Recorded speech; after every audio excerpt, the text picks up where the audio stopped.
expectations for the film is to leave with us a visual imprint on why we need to continue to make more films like what you see coming out of IUIC.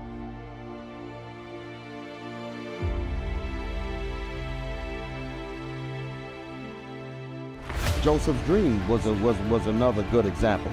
It gives the visual imagery. That's very important. We must be able to see things in our mind before we can act upon it.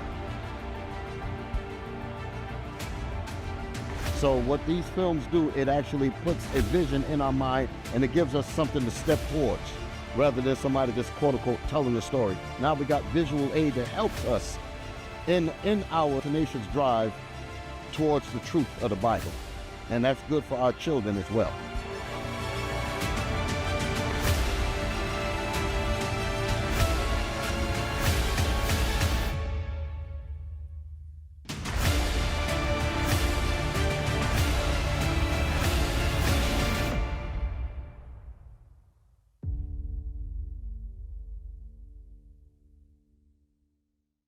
Absolute, we got a bishop on deck. See what I'm saying? Absolute, we got a bishop on deck. Absolute, we got a bishop on deck. Absolute, see my bishop on deck. All rise on feet, show respect. All these damn doors get checked. Hey, see what I'm saying? Hey, shout him out. Tuesday, shout him out. Tuesday, put in work, reach the people, see my bishop, he don't play. Shout him out. Tuesday, shout him out. Tuesday, put in work, reach the people, see my bishop, he don't play. Shout him out. Tuesday, shout him out. Tuesday, put in work, reach the people, see my bishop, he don't play. Shout him out. Tuesday, shout him out. Tuesday, put in work, reach the people, see my bishop, he don't play. Absolute, we got the bishop on deck. On deck. Absolute, we got the bishop on deck. See what I'm saying? Absolute, we got the bishop on deck. Hey, shalom brothers, shalom sisters, Bishop Nathaniel here. You know what day it is, that's right. It is Shout Out Tuesday. That's right, it's Shout Out Tuesday. And you know how I love to read your letters of exhortation and your donations of support. Because without you, this wouldn't be possible. I often love to cover a little bit of our hidden history, and we're going to do that right now. So get your libations on, get your diet food on, and let's take a look at today's hidden history. The passage from Africa to slavery and emancipation. All right, let's take a look. I'm going to start here. This was before the invasion of the Europeans. Before Africa was theirs, she belonged to the black man. It was not until the 15th century when European powers entered Africa first for gold, then for slaves, that the face of Africa changed. Now, many books discuss the 15th century, which is in the 1400s. What actually occurred in this era? Well, let's take a look. I got a book here entitled Critical Reviews. The Critical Review or Annals of Literature by a Society of Gentlemen. All righty then. This was published in, I believe that's 1783. Or was that 1883? Let's go inside the page. 140. All right, I'm on page 140. Let's start here. Pope Nicholas V and that famous bull. When it talks about bull, it's talking about a papal bull or papal bull, which was an edict, which was above the king. Pope Nicholas V and that famous bull, by which he granted the unknown world to the Portuguese and Spaniards, expressly permitted and ordered the Christians to reduce all infidels into slavery. This was the beginning of the transatlantic slave trade. Let me say it again. This was the beginning of the transatlantic slave trade. The Christian church orchestrated the slave trade. Okay, it was Pope Nicholas V. All right, let's go down. Professor Sprengel divides the history of the Negro trade carried on by Christians. Wait. The slave trade was carried on by who? Christians, into two principal periods. The first from 1443 to 1645, and the second from 1645 to the present day, present times. The first period is the time of its increase, during which not only its founders, the Portuguese, but the English, the Dutch, and the French dealt in Negro slaves, though chiefly for the use and consumption of the Spaniards and the sugar and tobacco plantations in the Brazils. During the latter period, these four nations were obliged to share that trade with the Swedes. Okay, now, you see the Dutch there. I showed you the clip, or I'm going to show it to you, whichever, in that movie called Them, how the Dutch was in America and did the cruelest things to us. These are all Christians, mind you. All right, let's move over. I'm going to jump over to here. Pay attention. King John II in 1492 expelled all the Jews to the island of St. Thomas. That's Africa. St. Thomas is Africa. Island of St. Thomas is on the west coast of Africa, which had been discovered in 1471, and to other Portuguese settlements on the continent of Africa. So the Jews, which were black, was kicked out of Spain and Portugal and sent to Africa. And from these banished Jews, the black Portuguese, as they are called, and the Jews in Luango, that's Africa, who are despised even by the very Negroes, are descended. So we all descended of one black race, okay? But one group of us were called the Jews, and we kept the commandments, and the rest of us did not keep the commandments, okay?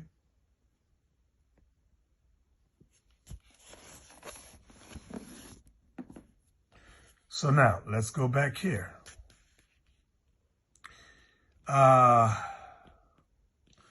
Before Africa was theirs, she belonged to the black man. It was not until the 15th century, that's the 1400s, when European powers entered Africa, first for gold, then for slaves, that the face of Africa changed. Let's take a look. This was how Africa looked in the 1400s. Then later on, the face of Africa changed to this.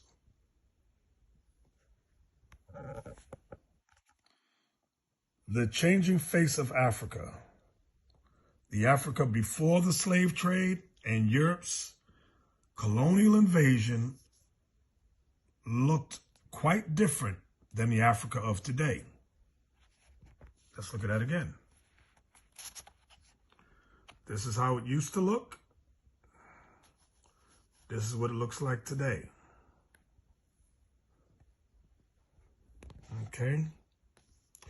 This map of Africa circa 1450 shows some of the indigenous groups and original nation state boundaries.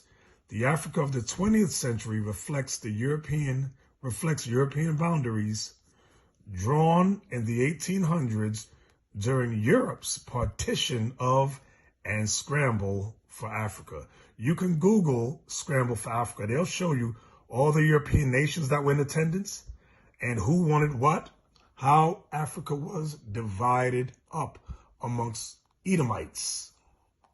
They all took a part.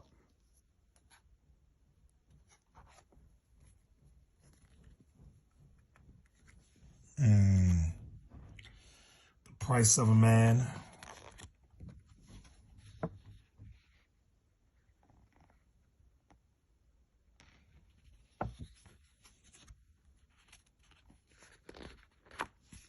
These were the Arabs in Mecca.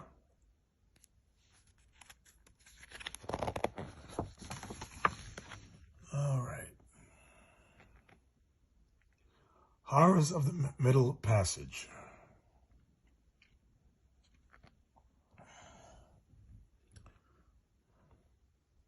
This is Deuteronomy 28, verse 68, about your sons and daughters, about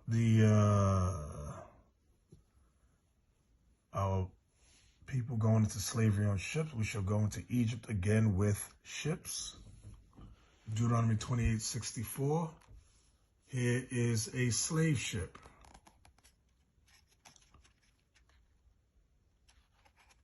Let's open it up. You see the bodies of men and women on this ship. This is Deuteronomy 28, verse 68. All right.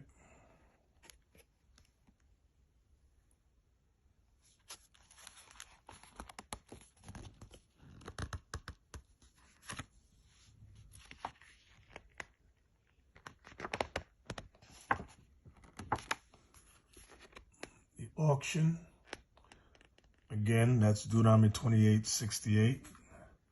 You can see in the background a man, woman, and child being sold. Cash for Negroes. This is all Deuteronomy 28, verse 15 through 68.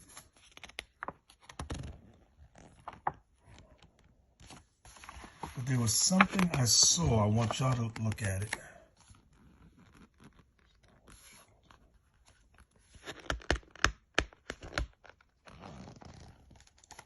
Oh, this is it. To make a slave. How does one become a slave? What is a process that turns a human being into a creature of self-hatred and self-doubt? Someone fully controlled and in fearful awe of another? Slaveholders developed a system. It was called seasoning. You ever hear these Christians talk about this is your season? You dumb black Christians.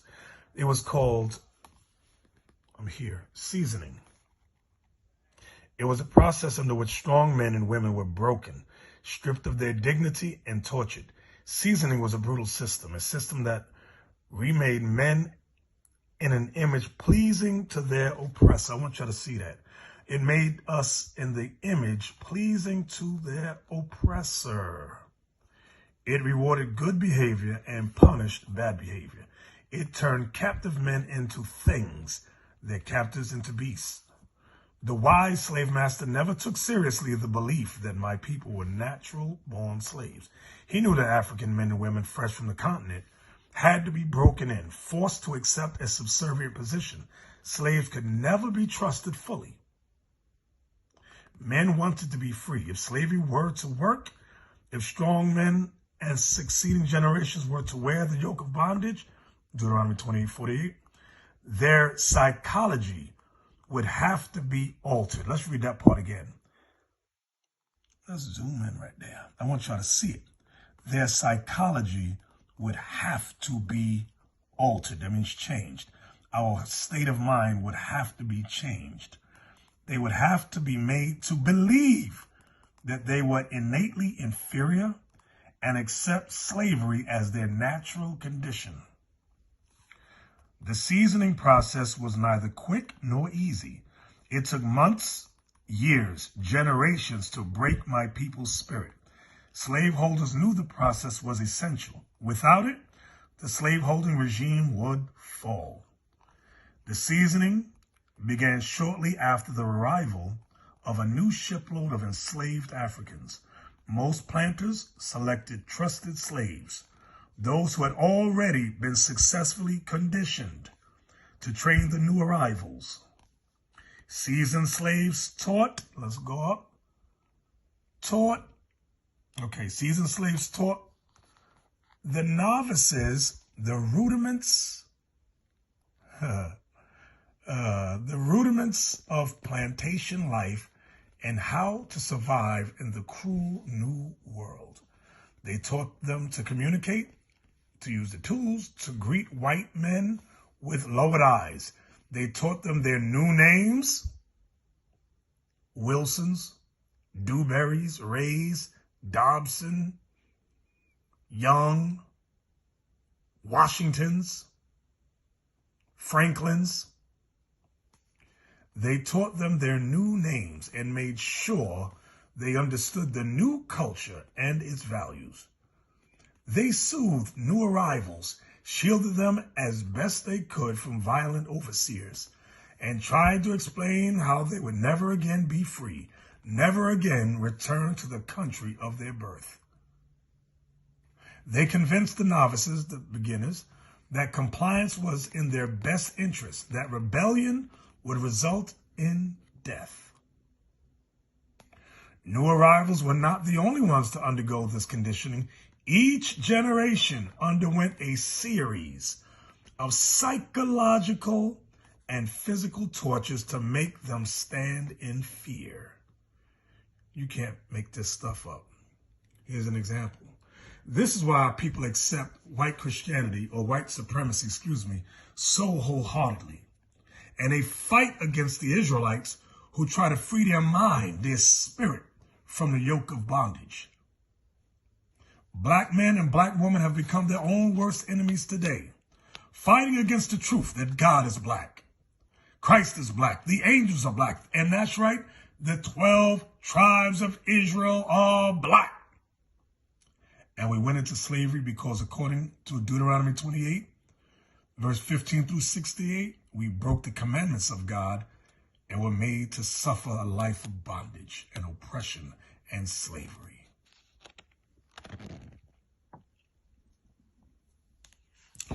So this part here is good as well, breaking us from within, breaking our minds.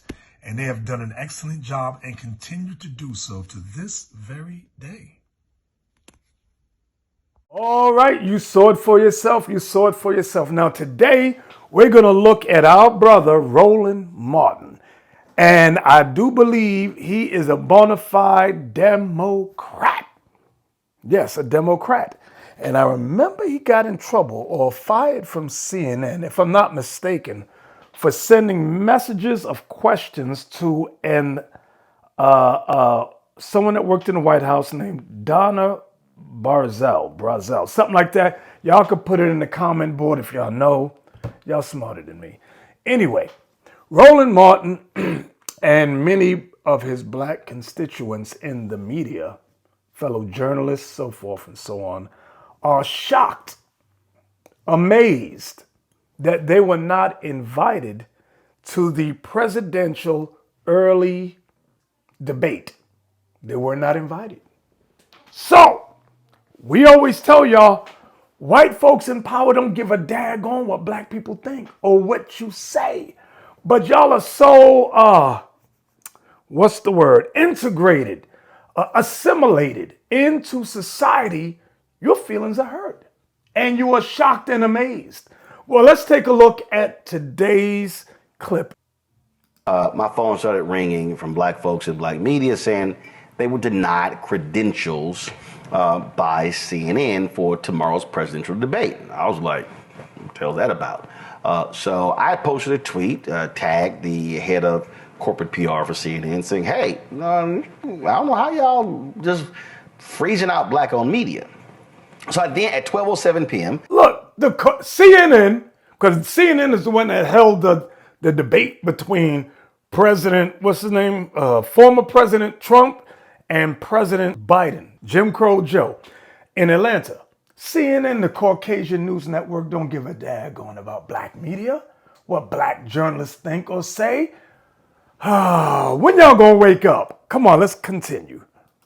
I then sent an email to the folks at CNN saying, hey, listen, black-owned media is important. Here's the whole deal. So y'all should, rectify this. And nothing happened. Well, what then happened is folks start turning up that heat. And so about 4 o'clock, you had the folks at the Atlanta Black Star. They dropped this story here with the headline, Disrespectful, CNN excludes Black American media from 2024 president debate in Atlanta. but approved credentials for reporters from other countries. That proves they don't give a daggone about black folks. I don't know. It's been over 400 years and y'all are still shocked, amazed, and awe. I'm not shocked. I expect it. They even took reporters from foreign countries, Afghanistan, China, Korea, East India. But you Negroes here, they said, no, don't let them in. Don't let them big lip, big nose, nappy head Negroes in. That's their mentality. And the few black people that may work in CNN, they are, mum's the word. They ain't saying nothing, but let's go on. And so they say that, well, how are you going to have, reporters from all across the globe cover this debate, but you don't take care of folks who are right here in the United States. And actually CNN actually hit me back with a statement. I'm going to show you exactly what they said to me. And then also just give me a second. And then, so give me 1 second. Let me pull this email up. Take your time. Show you. And this is from Emily Kuhn. She is Kuhn. Emily Kuhn is the head of corporate communications. So I sent the email to her as well as to the big boss at CNN, Mark Thompson. And so she goes, "Hi, Roland. Thank you for the note. We're welcoming more than 800 journalists from around the world to Atlanta this week to cover the CNN presidential debate. Information about how to apply for media credentials was made available to the public on May 15th in the announcement and confirmation of a debate. Unfortunately, due to size and security constraints, we are unable to accommodate additional credential requests following our June 7th application deadline, which was also communicated. There have been many requests for credentials since June 7th, and again, due to size and security constraints, we're simply unable to accommodate." In other words, BS. We don't want you niggas there.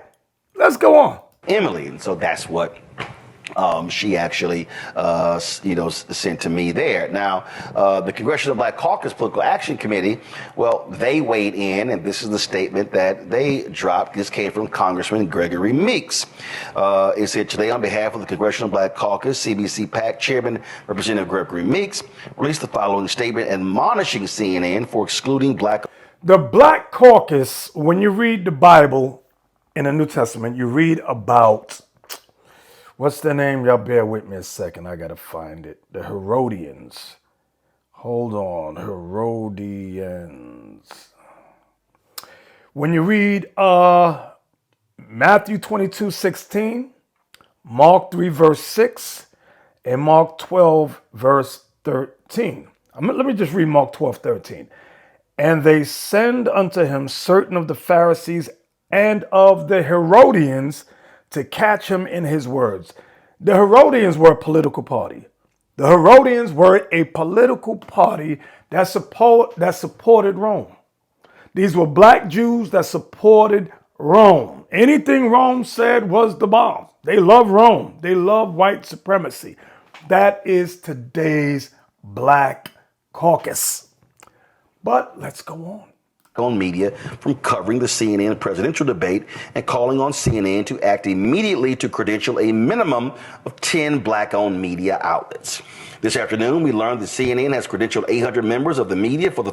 So the Black Caucus demanded of CNN that they act immediately to give credentials, to a minimum of 10 black-owned media outlets. We demand it. First presidential debate of the election cycle, not one represents a black-owned media outlet. CNN's exclusion of black-owned media represents an egregious oversight and is totally unacceptable. Egregious. CNN must immediately credential black-owned media outlets ahead of tomorrow night's debate. Failure to do so is a choice, an offense to black Americans and cannot stand. We're calling on CNN to credential a minimum of 10 black-owned media outlets for tomorrow's debate. Black-owned media provides a critical, trusted source of information to our communities, and their role in our democracy must be respected. Our role in our democracy. Our role in our democracy. I got to show y'all this clip. At least some members of the media. Some members of the media. Some members of the media. Some members of the media use their platforms to push their own personal bias. To push their own personal bias and agenda to control exactly what people think. This is extremely dangerous to our democracy. I hope y'all saw that clip regarding democracy. The Black Caucus echoes the same sentiments. And honored by CNN. So that was what the CBC PAC had posted about 30 or 40 minutes ago. Ebony magazine. Give me 1 second. I got this text message because Ebony I used to magazine. love Ebony dropped magazine. a story of theirs. Back in the Let's see if I days, can find 70s. it. Here it is. Their headline, CNN's I was a kid, exclusion though. of black media raises mom concerns used to over buy it. influence and voting suppression. And so this is their story, and they say CNN refused to secure credentials for any black media outlet ahead of the first 2024 presidential debate.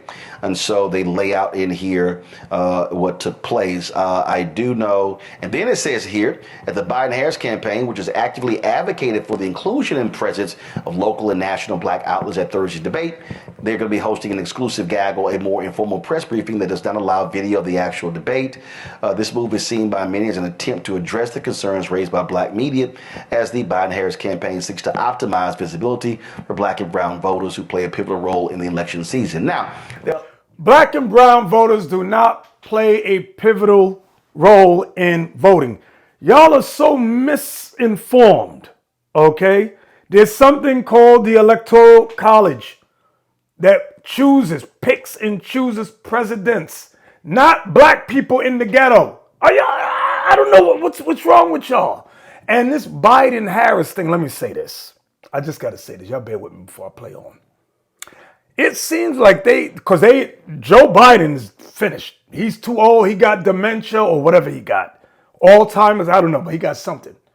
It seemed like they want to get rid of him, have him die in his bed in his sleep, and have Kamala Harris be proclaimed the new president. But let's see what happens. a lot of people who have hit me and they said, well, Roland, where did they deny you? No, we were not denied. We never applied. We had no plans on traveling to Atlanta to cover the debate because I'm not going to spend money just sitting in a big ass room when I can literally do it right here in my studio. And so tomorrow night, y'all can show the graphic. We're going to have our own coverage right here. We're going to have our panelists in studio. We're going to have pre-debate coverage. We're going to simulcast the debate. Then we're going to have post-debate coverage taking place as well. And so that's what we are doing. So we'll be having at least 4, potentially 5 hours of coverage of this first presidential debate taking place tomorrow, beginning at 8 p.m. Eastern. There will not be a show at 6 p.m. Eastern. And so this is one of the things that, and so here's what you have. You have CNN saying, hey. You notice the presidential debate is real early this year? Because they wanted everybody to see. The internet is undefeated when it comes to ridiculing President Biden, Jim Crow Joe. Everybody sees it. Everybody sees something's wrong with him. So now they moved the presidential debate early this year. June. It was never in June. But they wanted to show the world, yes, we know something's wrong with Joe. We got to get rid of him. Okay, that's all that was about. Hey, that was a deadline. But here's the thing that people like CNN don't get. Caucasian News Network. They need to understand this. And I deal with this all the time. I deal with this with campaigns. I deal with this people on Capitol Hill. So what happens is mainstream media people, they think they only talk to themselves. They go, oh, well, we're... Mainstream media people only talk to themselves. Meaning white folks only talk to white folks. Do you hear what he said? He didn't want to say white folk, but I'm going to say it. Mainstream media. That's ABC, NBC, MSNBC, CNN. That's Fox. That's these guys. They don't talk to Roland Martin. They don't talk to Ebony Magazine. They don't talk to Jet or whatever little, or Essence. They don't give a daggone about black journalists. We're all sort of in this same thing, so therefore we know. What they don't understand is not everybody is in that world. Happens all the time. Things will happen on Capitol Hill, and they'll say, oh, we got pool coverage. It happened. It happened when Vice President Harris went. She had one of the trips, and same thing when they had the launch for Biden-Harris, Blacks for Biden-Harris in Philadelphia. It was like we had pool coverage, and I had to explain to them, hey, everybody can't afford the pool. It actually cost significant amounts of money to be in the Washington D.C. pool. They make it expensive like that so black folks don't get in. That's what they do. I don't understand, Martin. Roland! I don't understand why you and black media are so confused. Why? Even with the jobs, I can remember, listen to what I'm about to say. When you could be, my dad was he was an auto mechanic for back in the day, Bell Telephone. Y'all remember Bell Telephone? Old company. Anyway, my dad couldn't read. He had to go, his test was fixed, whatever was wrong with the truck, that was his test. That's what they did. To get on the police and fire department, you just needed a GED or high school diploma. When they saw an influx, in sanitation too, an influx of blacks and Latinos getting in, they raised a lot of those credentials. Oh, you need college. You need college education. Y'all don't see nothing wrong with that? Listen, I seen it. I walked through it. I've seen it, observed it. What's wrong with Roland Martin and his black fellow journalists in the media? Why is everybody so confused? I'm confused. I don't get it. Give you a perfect example. When CNN initially was talking about this debate, they were talking about, sharing it with the pool in terms of how it goes out. But if you're not in it, it doesn't work. We are members of the Associated Press. We pay Associated Press about $170,000 a year. What? People don't understand is there are levels of the Associated Press. So there are a lot of things that we will see. It says U.S. out, meaning no U.S. Now you see how much money they got to pay to be part of that Associated Press? But yet invitations were sent out globally to other countries, even third world countries, who's never really been there before, but they were invited to come in. Nobody sees nothing wrong with this. This is why I tell you black people, you're not really citizens. I'll say y'all, we are not really citizens. We are what's called denizens. Look it up, Negro, look it up, denizens. This outlet can stream that particular event. We deal with that all the time. And so I can understand a lot of the black-owned media outlets not even being aware of these procedures here because that's not what you do every single day. But people from foreign countries do. People from foreign countries do. Y'all don't see nothing wrong with this. Rollers making excuses. Let me calm down. Let's go on. There are media outlets in this country. Y'all, I was at CNN for 6 years. Okay?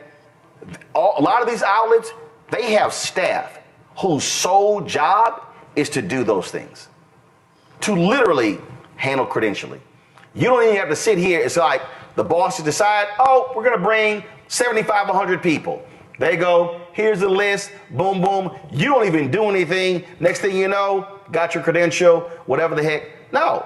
And so these things happen. We've had to deal with this when you cover the political conventions. See? So you would think, all of y'all at home, y'all would think, Democrat political convention, national convention, Republican national convention, which means that if you're going to get a credential as a media to cover it, that means you're going to go through the DNC, go through the RNC. Nope. Guess who controls the credentialing? The radio and television gallery on Capitol Hill. On Capitol, that's the government. That's the government. That's the big wigs, the elites. And black folks are not included in that. They control that process.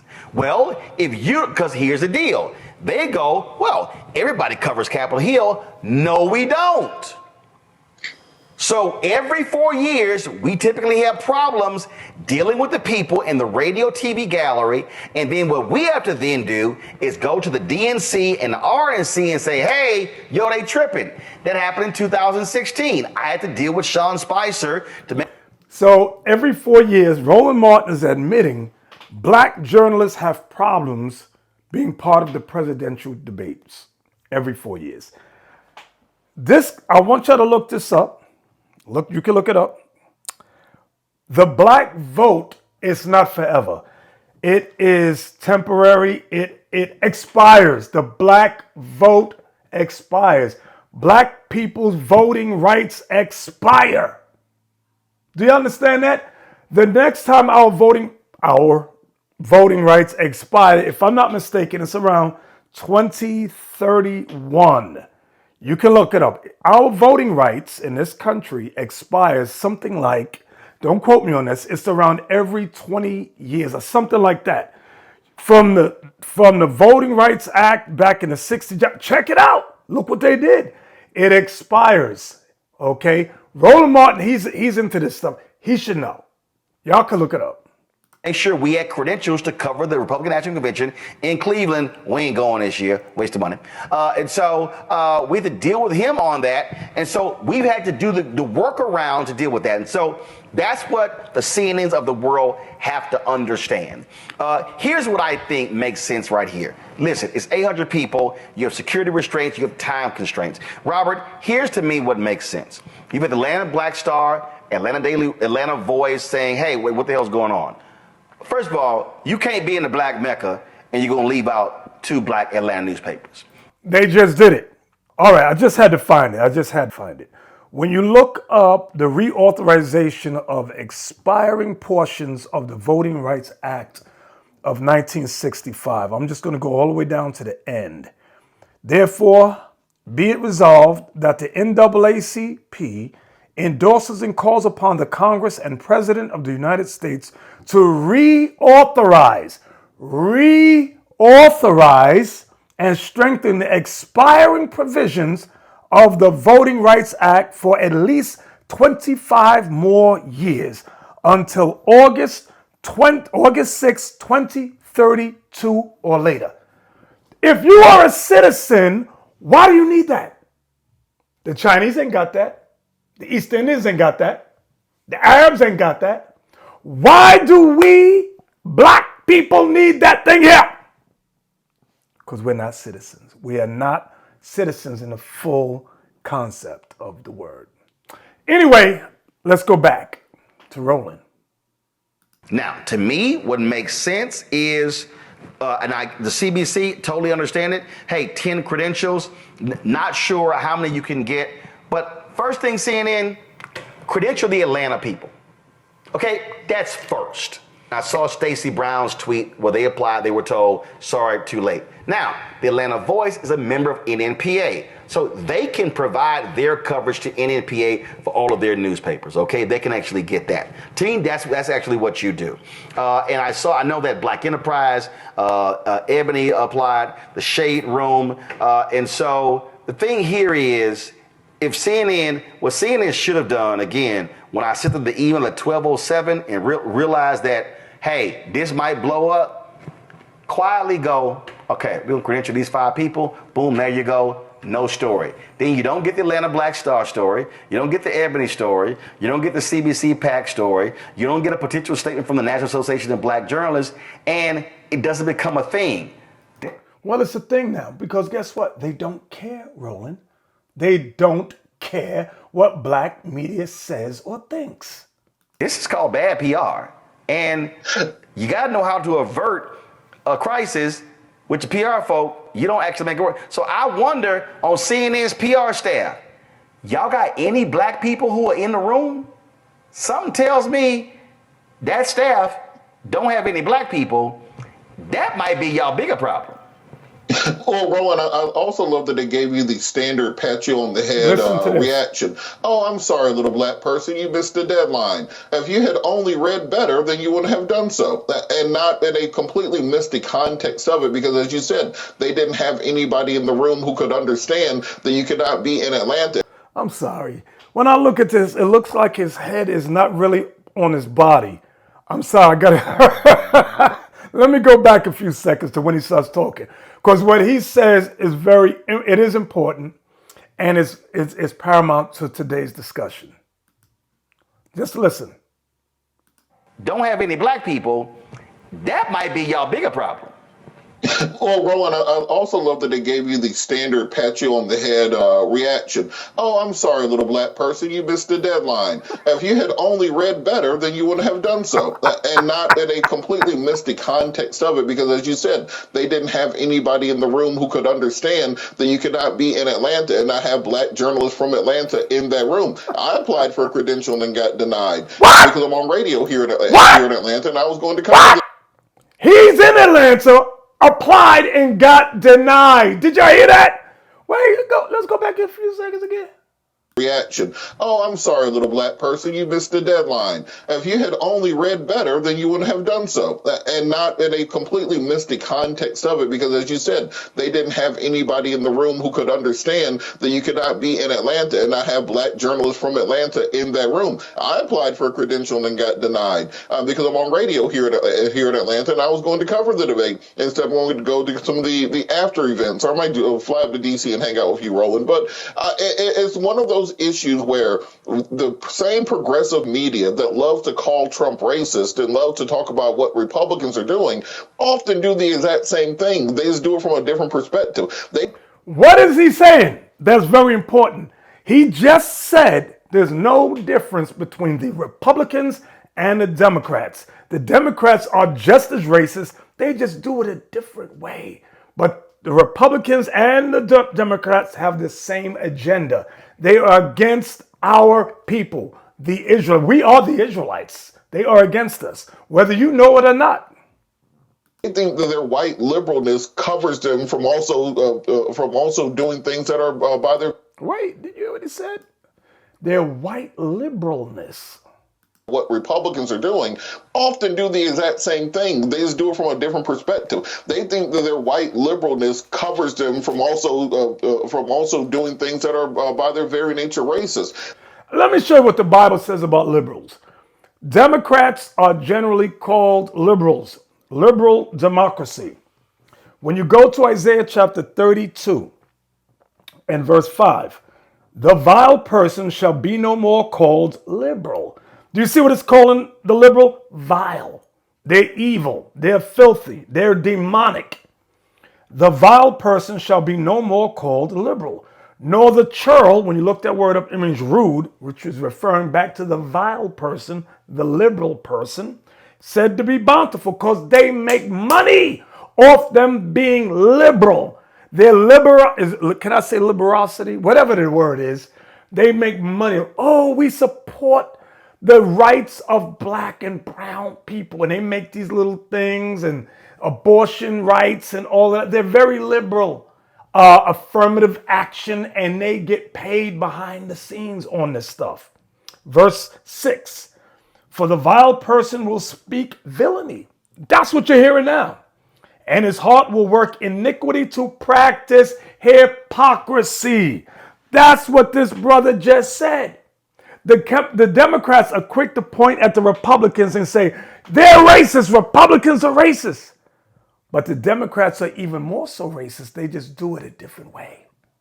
Do y'all understand that? Let's read on. And to utter error against the Lord. That's that John 3:16. For God loves everybody, but then they pop black people upside the head. To make empty the soul of the hungry. We're the hungry. We're hungry for what? Truth and justice. Do we ever get truth and justice? Reparations? No!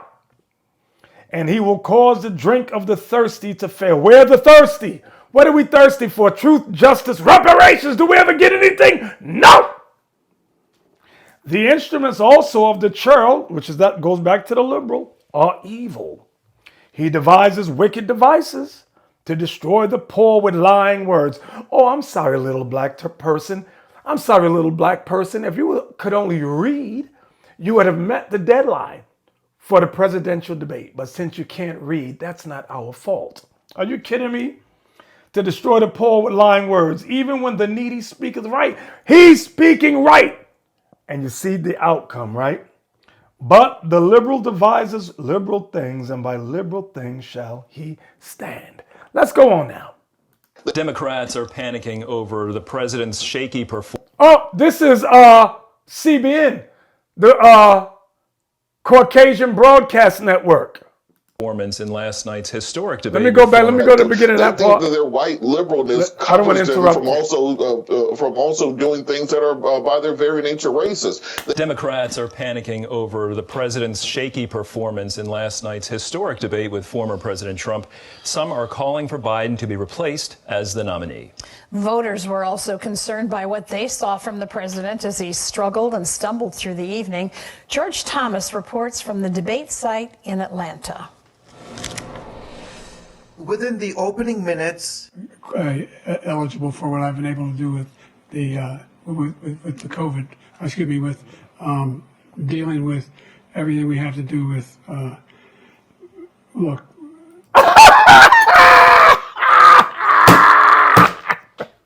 I'm sorry, but the world is looking at this and they're going, "This is America's leader. This is the leader of Babylon the Great." Woo! Yeah, man, they're going to get rid of this dude. But the Christian Broadcast Network, Caucasian Broadcast Network, I call them, they are Republicans too. Let me go back. I just want to hear it again. He struggled and stumbled through the evening. George Thomas reports from the debate site in Atlanta. Within the opening minutes, eligible for what I've been able to do with the with the COVID. With dealing with everything we have to do with. Look, if we finally beat Medicare, get the total ban on the total initiative relative to what we can do with more Border Patrol and more asylum officers. President Trump? I really don't know what he said at the end of that sentence. I don't think he knows what he said either. Look. That is crazy. This is the president of what they call the free world. Now, I'm not laughing because he has dementia or Alzheimer's. I'm laughing because they have him set up as the world leader. Are y'all kidding me? Many of us have people in our family who has dementia or Alzheimer's. We would never put them up as the leader of the family. No, grandma, you got to sit down. Granddad, no, sit down. But they put him up as a leader. You can't make this stuff up. Let me go back to Trump. Get the total ban on the total initiative relative to what we can do with more Border Patrol and more asylum officers. President Trump? I really don't know what he said at the end of that sentence. I don't think he knows what he said either. Look, we had the safest border in the history of our country. It became clear to the former president's surrogates that Biden was in trouble. Biden campaign said this would be the reset moment for Joe Biden's candidacy. And what they saw is the American people saw a weak, horrible president who is the weakest president in our nation's history. Voter concerns about Biden's age and mental sharpness were on display during the 90-minute debate as the president struggled at times to answer questions. He repeated things that are not true, but he's also said things that, to be frank, there are times I couldn't understand what he was saying. The showdown had Biden and Trump, the two oldest candidates to ever seek the White House, trading barbs on a number of topics, from the economy. The only jobs he created are for illegal immigrants and bounce-back jobs, a bounce-back from the COVID. He has not done a good job. He's done a poor job, and inflation's killing our country. It is absolutely killing us. Wait, look at him. Look at him. It looks like Joe Biden is sleeping. Jim Crow Joe is asleep, standing there at the podium. I was wondering how he did it for 90 minutes. That's an hour and a half. He's asleep. He's in La La Land. To abortion. But we are not for late-term abortion, period. Period. Under Roe v. Wade, you have late-term abortion. You can do whatever you want, depending on the state. You can do whatever you want. We don't think that's a good thing. We think it's a radical thing. We think the Democrats are the radicals. To immigration. When he was president, he was separating babies from their mothers, putting them in cages, making sure the families were separated. That's not the right way to go. Trump pushed back, accusing Biden of putting in place weak border policies that make America unsafe. Whoa, they show the Haitians. See, CBN, the Christian Broadcast Network, Caucasian Broadcast Network, is just as racist. So they show the Haitians crossing the border.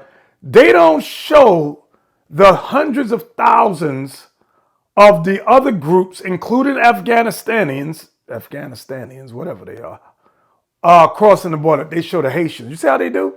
Safe. We have the largest number of terrorists coming into our country right now, all terrorists, all over the world, not just in South America, all over the world. They come from the Middle East, everywhere, all over the world. Notice he said terrorists from the Middle East all over the world.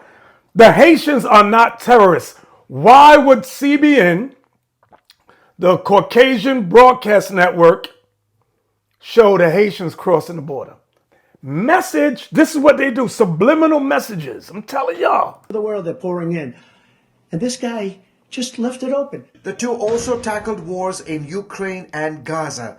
But by the end of the night, everyone was talking about the president's poor performance. I have dealt with people that have dementia before, and it's very obvious just from the look on his face, not understanding what's going on, the surprise and shock look sometimes, the eyes, the very stiff face, the very stiff hands. They're all very, very prominent signs of what's going on.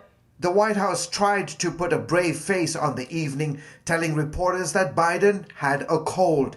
Surrogates like California Governor Gavin Newsom attempted to sidestep voter concerns that the president is too old. One top Biden donor reportedly called the president's performance disqualifying, telling Reuters that he expects Democrats will urge him to step aside ahead of the party's national convention in August. Still, in a post-debate rally, Biden told supporters that he was confident he could win against Trump. Look, we're going to beat this guy. We need to beat this guy. And I need you in order to beat him. You're the people I'm running for. You can't make this stuff up. You can't make this stuff up. Let me tell you, I'll be telling y'all, white folks hate us. They hate us, but they don't come out blatantly and say it, but it's always through their actions, the things they do, and the subtleties of speech. When you go to Leviticus 26, y'all bear with me. Leviticus chapter 26 and verse 17, and it reads, "And I will set my face against you." This is what the Lord says he would do to us. Set my face against you, and ye shall be slain before your enemies. They that hate you shall reign over you. Can somebody tell Roland Martin? God says they that hate you shall reign over you, and ye shall flee when none pursueth. That's what the Bible says. That's what it says. Now, Isaiah 43, watch this. I do want y'all to understand this thing. Isaiah 43 and 8. "Bring forth the blind people that have eyes, and the deaf that have ears." What does that mean? Our people are spiritually blind and mentally blind. They're spiritually deaf and mentally deaf. Now, physically, you can see. Physically, you can see and hear. But spiritually, this is why Roland Martin and his black constituents are still shocked in 2024 as to what's going on. And when we try to tell y'all act like we're your enemy. No, we love you. We love our people. We just want y'all to wake up. Isaiah 59 and 10 reads, "We grope for the wall like the blind, and we grope as if we had no eyes. We stumble at noonday as in the night. We are in desolate places as dead men." So we get eyeballs, but God says we are like the blind that grope along the wall. We want to be guided into truth. But when we give you the Bible, that's the part where it says, we stumble at noonday as in the night. The truth is here. We're the Israelites. We were brought to this country to serve out our captivity, to serve out our slavery and be delivered, just like in ancient Egypt. But you go, no, we are Negro Christian Democrats. Y'all simple as hell. Y'all are simple as hell. What else can I do for you? Let me show you. Let me go to Psalms 50 and 19, I think it is. Psalms 50 and 19. Bear with me, bear with me. Psalms chapter 50 and verse 19 reads, this is what it's talking about the white man. Well, listen good. I'm going to start at 18. I'll start at 17. I'll start at 16. Psalm 50, 16. But unto the wicked, God saith. Now the wicked is the so-called white man. You doubt what I'm saying? Check the past 400, 500 years. The white man has treated us as the most wicked in all the earth. But unto the wicked, God saith, what hast thou to do to declare my statutes? Because now they want to pick up the Bible and declare God's statutes.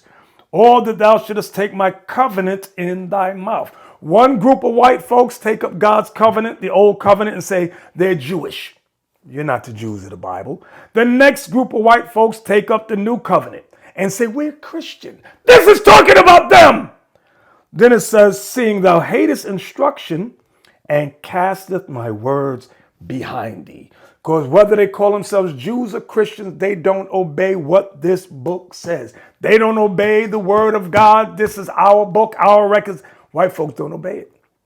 Let's go on. When thou sawest a thief, then thou consentest with him, and hast been partaker with adulterers. What does that mean? Settlers, land settlers. That's a nice way of saying stealing other people's land. They did it to the American Indians, did they not? And they consented one with another and gave out money to steal portions of the United States of America. They consented when white folks took Canada. They consented when white folks took South Africa. They consented when white folks took Australia. They consented when white folks are taking Palestine. Do y'all see that?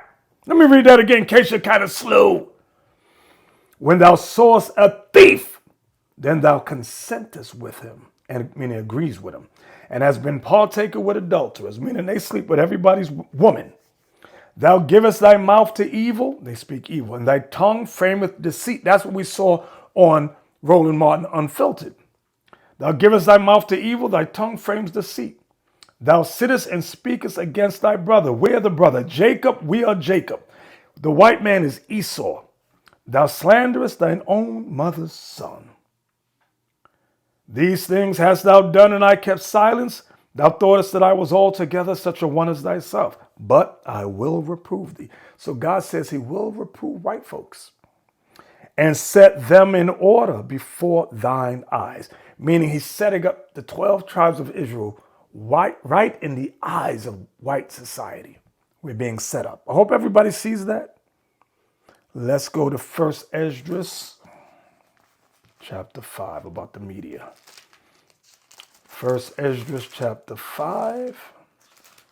And let me see, what verse is it? 73. It reads, and by their secret plots and popular persuasions and commotions, they hindered the finishing of the building all the time that King Cyrus lived. So they were hindered from building for the space of 2 years until the time of Darius. So now you may say, well, what is this? This wasn't white folks. This was the Persian captivity. Yes. But look at it. Look what they did. Look what it reads. And by their secret plots and popular persuasions. They have secret plots. They promote popular persuasions, which is their television, their politics, their religions, and commotions. They cause commotions through their media because it reaches everybody. Let me show you another one. Psalm 64. Watch this. Psalm 64 and verse 2. Hide me from the secret counsel of the wicked, from the insurrection of the workers of iniquity. See, they're never going to say that they hate and plot against black people. They're not going to come out and say that. But guess what? Do y'all remember COINTELPRO? How did our people find out about COINTELPRO? A group of disgruntled white people broke into the FBI's office, found paperwork, and published it. That's the only way black people found out. And it's not that white people care about us. They wanted to reveal the evil of the white establishment. You think COINTELPRO is gone? No, it's not. It's a part of their secret council. I hope everybody understands that. Now, let me go to Psalm 58 and verse 3. The wicked are estranged from the womb. Talk about white folks. They go astray as soon as they be born, speaking lies. God says when white people are born, they speak lies. When you hear a little white baby go, wah, it's lying. It's telling a lie. Their poison is like the poison of a serpent. Watch this. Meaning their philosophies. If you take hold of their politics and philosophies, it's like poison. They are like the deaf adder that stoppeth her ear. An adder is a snake. They don't have ears. They can't hear. So you complaining and crying to white folks, God says you're crying to the deaf adder. She can't hear you. That snake can't hear you. Verse 5, which will not hearken to the voice of charmers, charming never so wisely. See, Roland Martin, he can charm. He says, if CNN had just said, you know what, let's give them 5 black journalists to come to the thing, there would have been no public outcry. But guess what, Roland? CNN don't give a daggone. As you're typing, sending your emails, they're going, la, la, la, la, la, la, la, la, la, la, la, la, la, la, la, la. They don't care. And it's amazing that y'all don't understand this. Let's go to Psalm 44. Psalm 44 and verse... I'll start at 13. We went into captivity and watch what it says about it. Thou makest us a reproach to our neighbors. Our neighbors in this context are the other nations, in particular, the so-called white man. Thou makest us a reproach, meaning they disdain us, they hate us, they despise us. Thou makest us a reproach to our neighbors. That's why they call us Negroes and niggers, Afro-Americans, African-Americans, black people. These are proverbs and bywords. These are reproachful names. It says a scorn and a derision to them that are round about us, around about the nations. Thou makest us a byword among the heathen. Comes back. What does that mean? Nigger, Negro, African-American, West Indian too. Thou makest us a byword among the heathen. A shaking of the head among the people. When we come around, they shake their head. Somebody come look at this. Verse 15, my confusion is continually before my face, and the shame of my face hath covered me. What does that mean? My confusion is continually before me. One time, we ruled the planet. King David is prophesying this thing.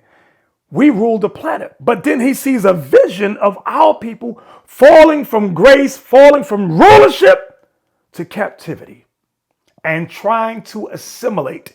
We got our tie. We talk like the white man. We stand up. Our posture is right. How are you, Bob? How's the wife and kids? How's Betty? Very good. Mind if I make you some pumpkin pie? It says, my confusion is continually before me. We go to their schools. Some of our people go to the best schools, to Harvard, to Yale, through affirmative action, of course. Not all, but some. And we come out and we still go through racist agenda. We suffer from a racist agenda, systematic racism. My confusion is continually before me. I go to your schools. I talk like you. I dress like you. I worship your white God. I celebrate your white holidays. And you still treat me like a nigger.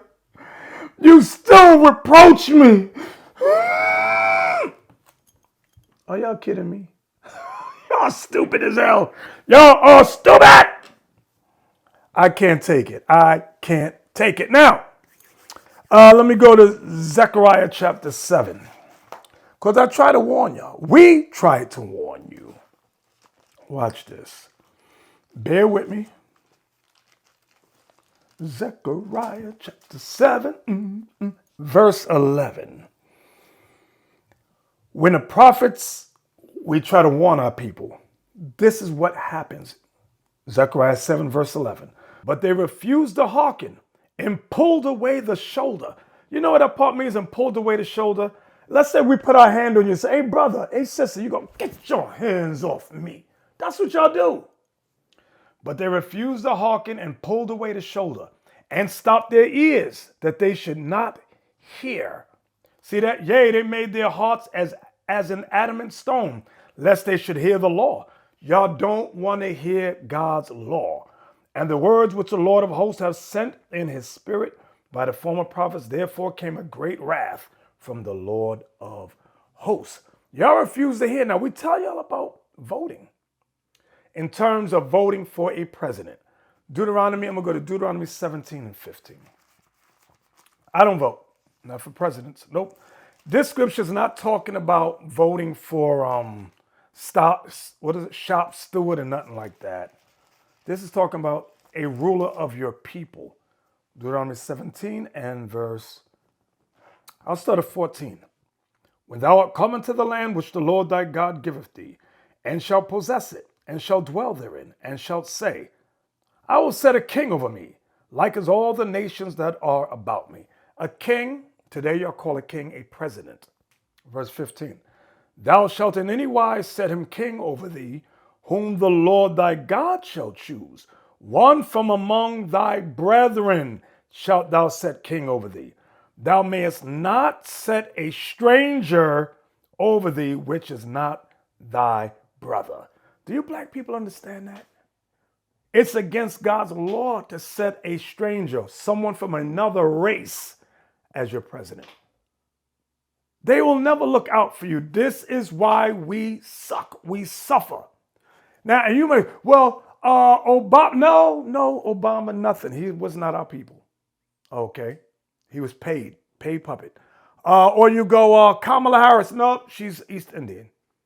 She's not our people either. They're waiting for Biden to die in his bed to put Kamala Harris up as the first female president of color. That's what they want to do. Y'all are so busy disagreeing and fighting and struggling against the word of God because you really believe America is the promised land. You believe America or the president of the United States can save black people.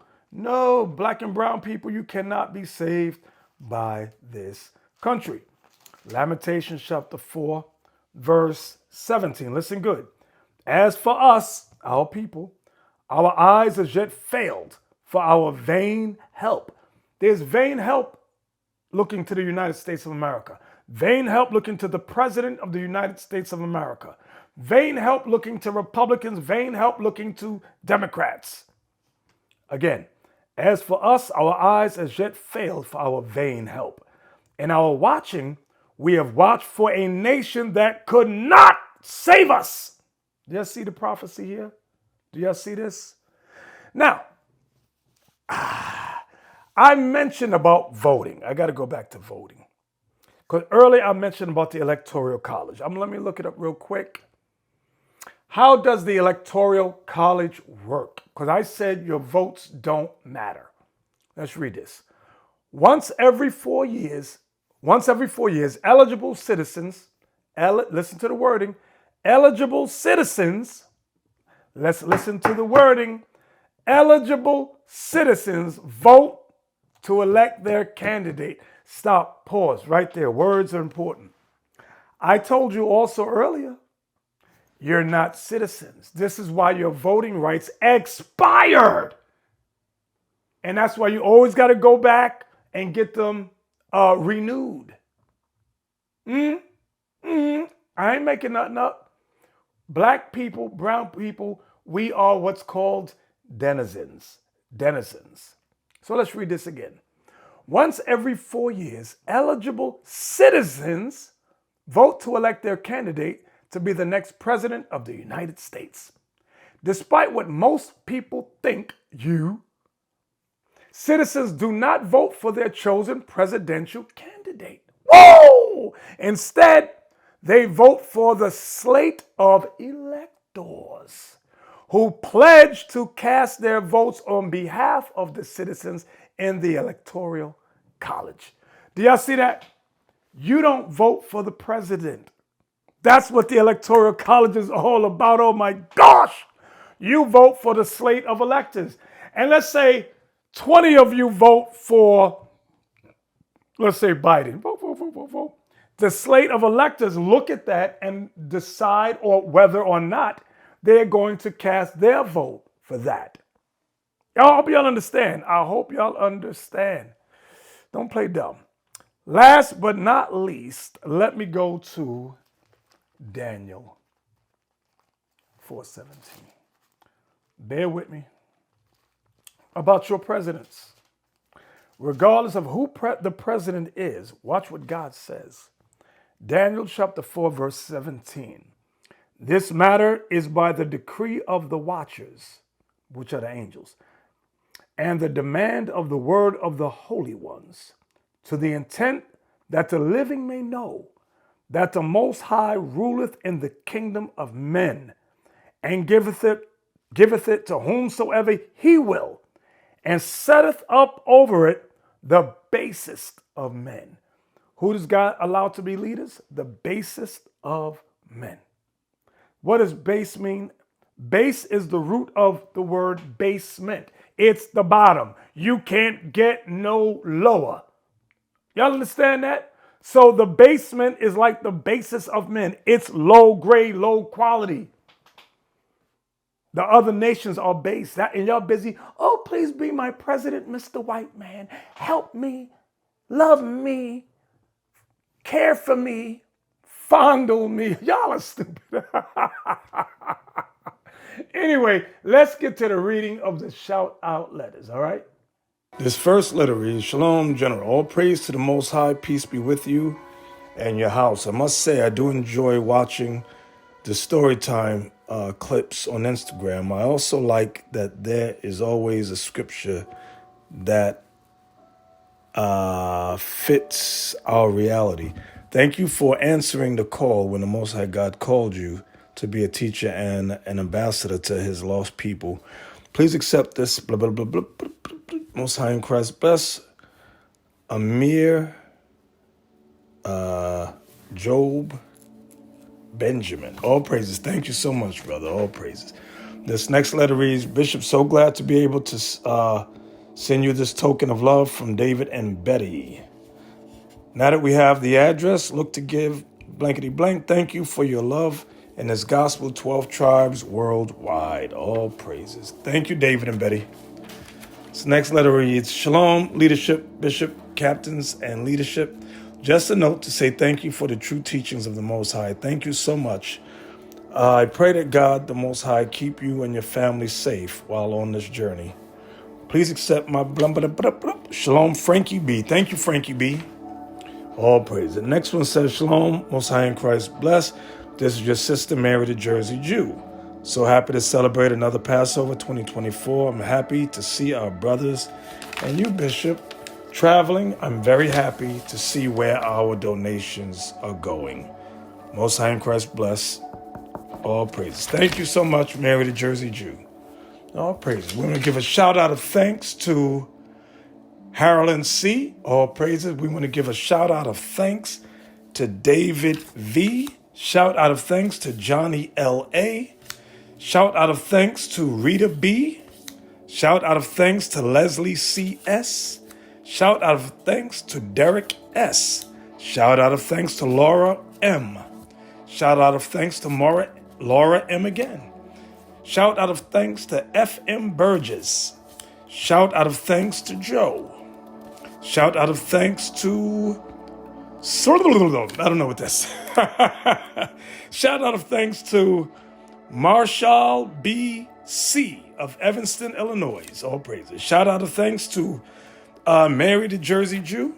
Shout out of thanks to Edmund and Kara. All praises. Shout out of thanks to Jay Irons. Shout out of thanks to the Brooks Company. Shout out of thanks to A.V. Miller. Shout out of thanks to Hermel and Patricia W. Shout out of thanks to Jay, I think that's Jay Williams. Shout out of thanks to Michael N. Shout out of thanks to Charles Troy D. of Inglewood, California. Shout out of thanks to Eureka and Brian. Shout out of thanks to Naomi, all praises. Shout out of thanks to Sharon E.H. and Dolores O. Shout out of thanks to Gwen R. Gwen R. again. Shout out of thanks to Mary R. Shout out of thanks to... There's no name on this one either. Well, all praises. Shout out thanks to Michelle E. J. of Chico, California. Shout out of thanks to Stephen B. of Mebane, North Carolina. Brothers and sisters, you know how I love to say, let's all of us stay healthy, let's stay faithful, and let's stay focused. But most of all, let's all of us stay in the Spirit. Most High in Christ bless you all. Love you. Shalom. What is the nation?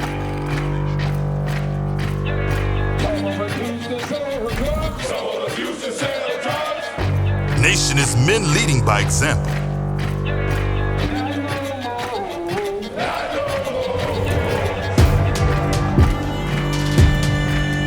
Nation is family.